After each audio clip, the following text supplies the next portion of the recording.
Hi friends, welcome back to the my channel Rajesh motivational waves.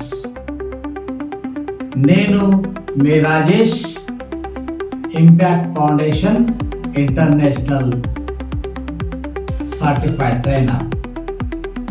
Friends, ఈరోజు మరొక సరికొత్త topic, ముఖ్యంగా 10వ తరగతి విద్యార్థుల కొరకు ఒక గొప్ప విషయాన్ని తీసుకొచ్చాను. భయం భయం భయం ఎగ్జామ్స్ ఫోబియా.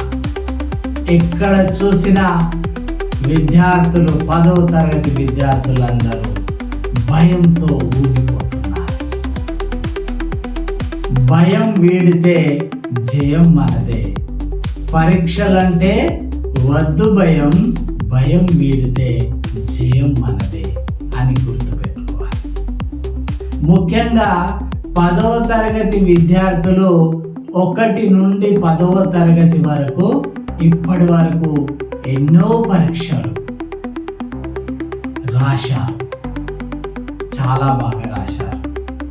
ఈ 10వ తరగతిలోనే స్లిప్ టెస్ట్లు, ఫార్మేటివ్ టెస్ట్లు అంటూ FA1, FA2, FA3, FA4 మరియు SA1 రాస్తున్నారు.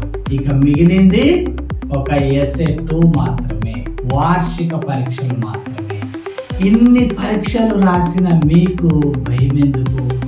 పరీక్షలు అనేటివి మనని ప్రమోట్ చేయడానికే, మనం ఇంకొక స్థాయి, ఇంకొక మెట్టు ఎదగడానికి అనే విషయాన్ని మర్చిపోతున్నారు. మన బడిలో, మన సార్ల మధ్యలో ఎన్నో పరీక్షలు రాసిన మీరు అదే విధంగా వేరే బడిలో, వేరే సెంటర్లో, వేరే సార్ల మధ్యలో రాస్తున్నారు. అంతే కదా, దీనికి భయం ఎందుకు? ఎప్పుడు భయపడకూడదు. పాజిటివ్గా రాస్తే విజయం మీ సొంతమే. ముఖ్యంగా విద్యార్థులు గుర్తుంచుకోవలసినటువంటి 3 విషయాలను మీ ముందుకు తెచ్చాను. పరీక్షలకి ముందు, పరీక్ష హాల్లో, పరీక్షల తర్వాత ఎలాంటి జాగ్రత్తలు తీసుకుంటారో అప్పుడే మీకు 10/10.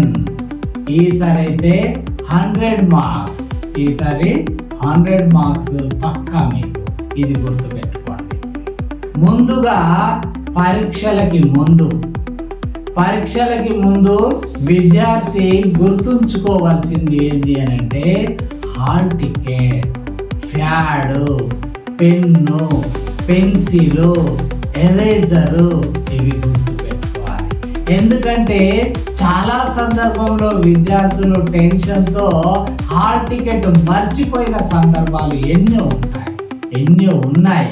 కాబట్టి వీటిని గుర్తుపెట్టుకోవాలి. ఎక్కడ సెంటర్లో మీది పడింది, ఎగ్జామ్ రాయాల్సి ఉంది, ఏ స్కూల్లో ఉన్నది ఆ సెంటరు, ఎంత దూరంలో ఉన్నది, ఎలా చేరుకోవాలి అక్కడికి, 2 వీలర్తో చేరాలా, 4 వీలర్తో చేరాలా, నడిచి వెళ్ళాలా అనేది గుర్తుపెట్టుకోవాలి. డియర్ ఫ్రెండ్స్, విద్యార్థులు, డియర్ స్టూడెంట్స్, ఈ విషయాన్ని గుర్తుపెట్టుకోండి. పరీక్షకి 1 గంట ముందే సెంటర్కు చేరుకోవాలి. పరీక్షకి ముందు చదవడం అనేది ఆపివేయాలి.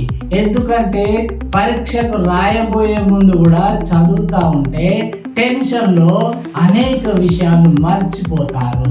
కాబట్టి పరీక్షలకు ముందు ఇవి గుర్తుపెట్టుకోండి. ఇకపోతే పరీక్ష హాలులో గుర్తుపెట్టుకోవాల్సిన విషయాలు ఏంటి అంటే, వెళ్ళి ఎక్కడైతే మీకు నంబర్ ఏ రూమ్లో కేటాయించారో అక్కడ కూర్చున్న తర్వాత మీకు ఇన్విజిలేటర్ ఒక ఆన్సర్ షీట్ ఇస్తారు. ఆ ఆన్సర్స్ తీసుకున్న వెంటనే స్కేల్ ద్వారా మంచిగా మార్జిన్స్ కొట్టుకోవాలి. లెఫ్ట్ సైడ్లో కాస్త ఎక్కువ ఇచ్చుకొని మార్జిన్స్ కొట్టుకోవాలి. తర్వాత క్వశ్చన్ పేపర్ ఇచ్చిన తర్వాత క్వశ్చన్ పేపర్ని 1కి 2 సార్లు చదవండి.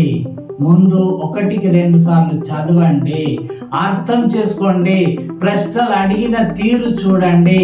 అందులో నుండి మీరు రాయగలిగినవి, మీరు గ్యారంటీగా 100% రాయగలుగుతా అన్నటువంటి ప్రశ్నల్ని ఎంచుకొని ఇచ్చినటువంటి ఆన్సర్ షీట్లో సెక్షన్ నంబర్, క్వశ్చన్ నంబర్ వేసి జవాబు రాయాలి.